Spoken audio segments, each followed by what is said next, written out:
युगावतार, युग पुरुष और युग नेता गांधी जी का जीवन दूसरों के लिए प्रेरणादायक है। उनका जीवन हर पीढ़ी के लिए अनुकरणीय भी है। पाठ गांधी जी कैसे बने। लेखक स्वयं प्रकाश। കുർത്ത പേജാമ ധരിച്ച ഗാന്ധി, കാലിൽ ചെരുപ്പ് ധരിച്ച് തലനിറയെ മുടിയുള്ള ഗാന്ധി, തലയിൽ തൊപ്പി വെച്ച് തോളിൽ ബാഗ് തൂക്കിയിട്ട ഗാന്ധി. ഗാന്ധിജിയെ ഈ രൂപങ്ങളിലൊക്കെ ഒന്ന് ഭാവനയിൽ കണ്ടു നോക്കൂ. ഈ രൂപത്തിലൊക്കെ ഗാന്ധിജി ഉണ്ടായിരുന്നു എന്നതാണ് സത്യം. മോഹൻദാസ് കരംചന്ദ് ഗാന്ധി धीरे धीरे महात्मा गांधी बने थे. बचपन में गांधी को अंधेरे से डर लगता था. ഇരുട്ടിനെ ഭയമായിരുന്നു. ഭൂതം വന്നു പിടിച്ചു കൊണ്ടുപോകുമോ എന്ന ഭയം. बाद में वे बड़े हो गए. अंग्रेज हुकूमत गांधी से डरने लगी. हुकूमत शासन ഭരണം. ബ്രിട്ടീഷ് ഭരണകൂടം ഗാന്ധിയെ ഭയക്കാൻ തുടങ്ങി. ഒരു ഭൂതം കണക്കെ. 11 साल की उम्र में पहली कक्षा में भर्ती. കഥിയവാഡിലെ ഹൈസ്കൂളിൽ പ്രവേശനം നേടി 11ാം വയസ്സിൽ. इतिहास, भूगोल, गणित, अंग्रेजी आदि विषय पढ़ते थे. हिस्ट्रिയും ज्योग्राफिയും കണക്കും ഇംഗ്ലീഷും വിഷയങ്ങൾ.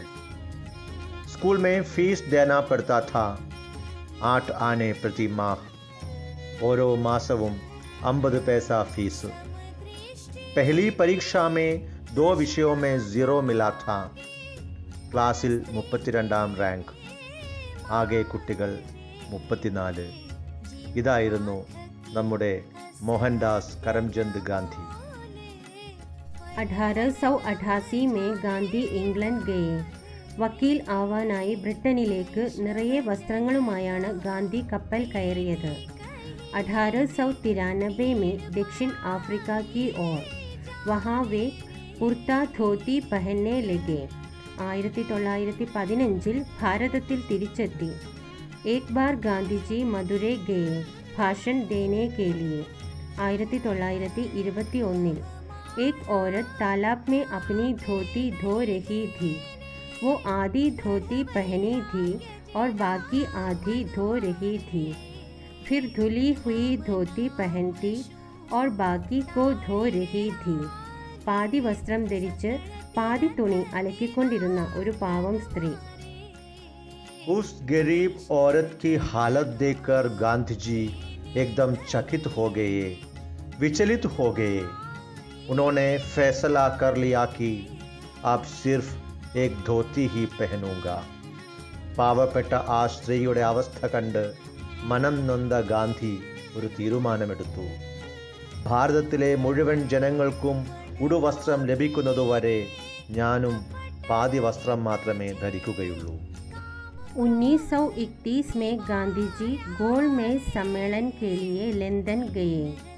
गोल मेज सम्मेलन राउंड टेबल कॉन्फ्रेंस, वटमेश सम्मेलनम.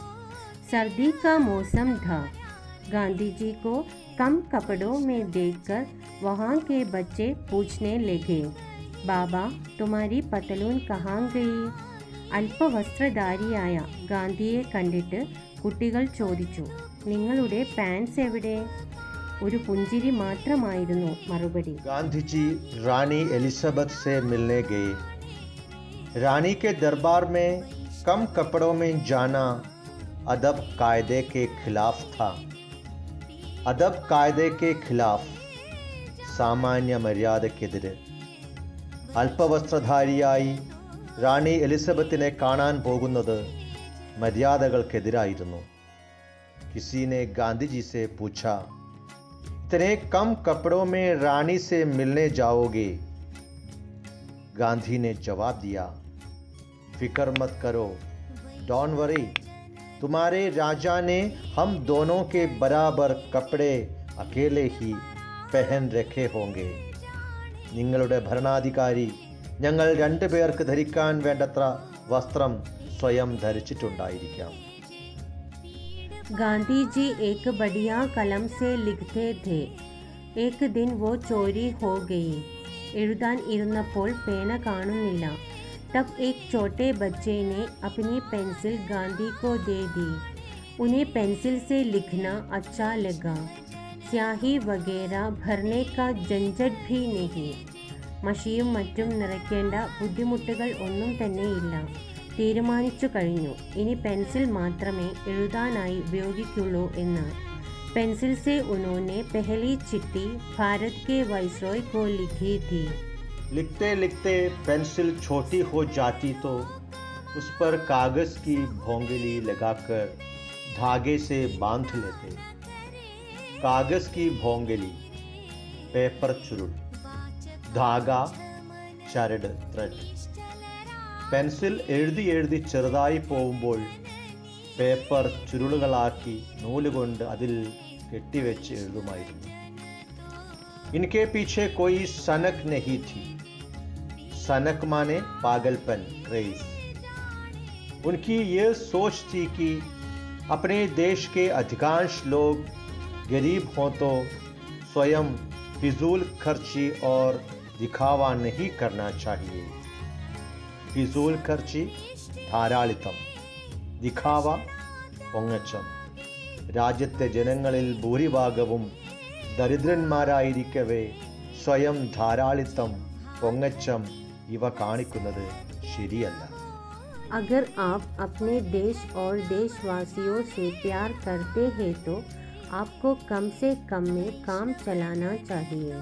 തൻ്റെ നാടിനെയും നാട്ടുകാരെയും സ്നേഹിക്കുന്നുവെങ്കിൽ നാം ഏറ്റവും ലളിതമായി ജീവിക്കാൻ ശീലിക്കണം. സാദഗി കാ महत्व समझना चाहिए. लालित्यത്തിൻ്റെ महत्व തിരിച്ചറിയണം. अपने विचारों से और अपने काम से एक व्यक्ति बड़े बनेंगे, बड़े कहलाएंगे. किसी के कपड़े देखकर उसे बड़े नहीं कहेंगे. വിലപിടിച്ച വസ്ത്രം ധരിച്ചതുകൊണ്ട് മാത്രം ഒരാൾ വലിയവനാകുന്നില്ല. തൻ്റെ ചിന്തയിലൂടെയും പ്രവൃത്തിയിലൂടെയുമാണ് ഒരാൾ വലിയവനാകുന്നത്. एक बार कुछ अमीर आदमी सज धज कर गांधी जी की प्रार्थना सभा में आए. गांधी जी ने उन्हें डांट दिया. തൻ്റെ പ്രാർത്ഥനാ സമ്മേളനത്തിൽ ആഡംബരങ്ങളോടെ എത്തിയ ധനികരായ ആളുകളെ ഒരിക്കൽ ഗാന്ധിജി ശാസിക്കുകയുണ്ടായി. जैन धर्म वाले अपरिग्रह पर बहुत जोर देते थे. ജൈനമതത്തിൽ അപരിഗ്രഹന് വലിയ സ്ഥാനമുണ്ട്. अपरिग्रह माने फालतू की चीज़ें जमा मत करो. फालतू बेकार, अनावश्यक, അനാവശ്യമായി ഒന്നും തന്നെ സമ്പാദിക്കരുത്. ജൈനമതത്തിലെ ഈ സിദ്ധാന്തത്തെയും ഗാന്ധിജി സ്വീകരിക്കാൻ തയ്യാറായി. गांधी जी के 3 बंदर बहुत मशहूर हैं. मशहूर माने प्रसिद्ध. वास्तव में ये एक खिलौना था जो कुछ चीनी बच्चों ने गांधी जी को भेंट किया था. ചൈനക്കാരായ കുട്ടികൾ ഗാന്ധിജിക്ക് നൽകിയ ഒരു കളിപ്പാട്ടമായിരുന്നു ഇത്. गांधी ने इन्हें अपने जीवन का साथी बना लिया. संदेश बना दिया. बुरा मत देखो, बुरा मत सुनो और बुरा मत बोलो. गांधी जी जब धोती पहनना शुरू कर दी तो अपनी जेब घड़ी कमर में लटकाना शुरू कर दिया. जेब घड़ी माने പോക്കറ്റ് വാച്ച്. ധോത്തി ധരിക്കാൻ തുടങ്ങിയത് മുതൽ പോക്കറ്റ് വാച്ച് തൻ്റെ അരയിൽ തൂക്കിയിട്ടായിരുന്നു ഗാന്ധിജി നടന്നിരുന്നത്. മോഹൻദാസ് करमचंद गांधी धीरे धीरे वैसे गांधी जी बन गए जैसे आजकल हम उन्हें उनके चित्रों में देखते हैं. തീഷ്ണങ്ങളായ ഒട്ടേറെ വഴികളിലൂടെ സഞ്ചരിച്ചാണ് ഗാന്ധി മഹാത്മാഗാന്ധിയായി മാറിയത്.